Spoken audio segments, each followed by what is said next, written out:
بسم اللہ الرحمن الرحیم۔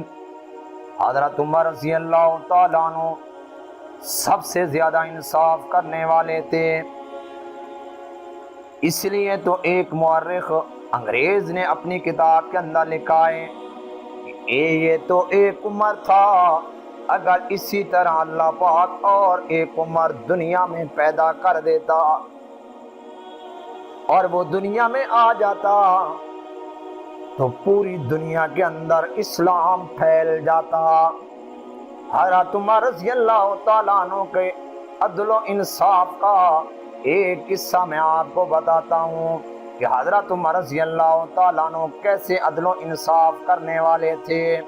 مصر کے گورنر حضرت عمر بن عاص رضی اللہ تعالیٰ عنہ کے بیٹے نے ایک موقع پر ایک مصری کے ساتھ گھوڑا دوڑا کروائی۔ جب گھوڑ دوڑ ہوئی تو مقابلہ وہ مصری سبقت لے گیا۔ گورنر کے بیٹے نے اسے اپنی توہین سمجھتے ہوئے غصے میں آ کر اس مصری کو ایک کوڑا مارا۔ مصری نے قسم کھا کر کہا میں ضرور اس زیادتی کی شکایت حضرت عمر رضی اللہ تعالیٰ عنہ کو کروں گا۔ گورنر کا بیٹا مسکرا کر کہنے لگا تو میرا کیا بگاڑ سکتا ہے، میں بڑے لوگوں کی اولاد میں سے ہوں۔ بہرحال حضرت عمر رضی اللہ تعالیٰ عنہ جب حج پر تشریف لائے تو آپ کی خدمت میں تمام لوگ بھی آئے، امور سلطنت کے وزراء بھی آ گئے اور وہ مصری شکایت لے کر بھی حاضر ہو گیا۔ اس نے حضرت عمر بن عاص رضی اللہ تعالیٰ عنہ کے بیٹے کی طرف اشارہ کرتے ہوئے کہا یا امیر المؤمنین ان غازا ضربنی ظلما، کہ اس شخص نے مجھے ظلماً مارا ہے اور ساتھ یہ بھی کہا ہے کہ تو میرا کیا بگاڑ سکتا ہے، میں تو بڑے لوگوں کی اولاد میں سے ہوں۔ اب ذرا حضرت عمر رضی اللہ تعالیٰ عنہ کا عدل و انصاف دیکھیے۔ حضرت عمر رضی اللہ تعالیٰ عنہ نے بڑے غضبناک کی نگاہوں سے گورنر مصر حضرت عمر بن عاص رضی اللہ تعالیٰ عنہ کی طرف دیکھا اور فرمایا کہ تم نے کب سے عوام کو غلام بنا رکھا ہے حالانکہ وہ آزاد پیدا کیے ہوئے ہیں۔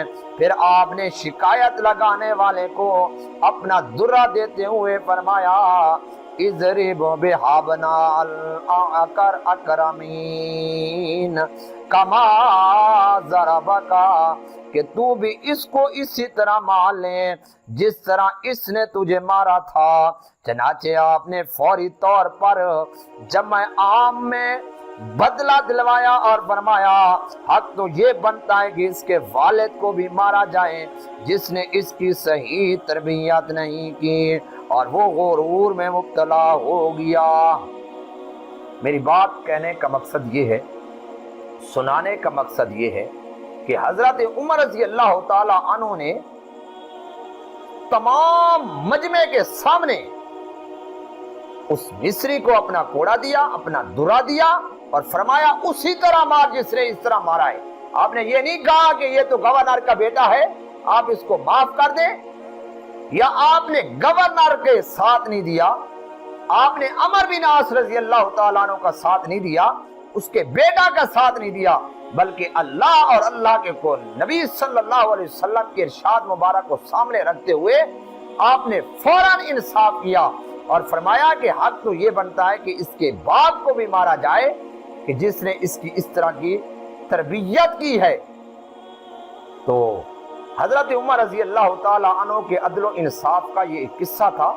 ہمیں بھی سوچنا چاہیے کہ اگر حق اور سچ دوسری طرف ہو اور ہمارا بیٹا بھتیجا کوئی بھی ہو جھوٹ کی طرف ہو تو ہمیں چاہیے کہ ہم سچ کا ساتھ دیں، جھوٹ کا ساتھ نہ دیں۔ اللہ رب العزت ہم سب کو اس پر عمل کرنے کی توفیق عطا فرمائے۔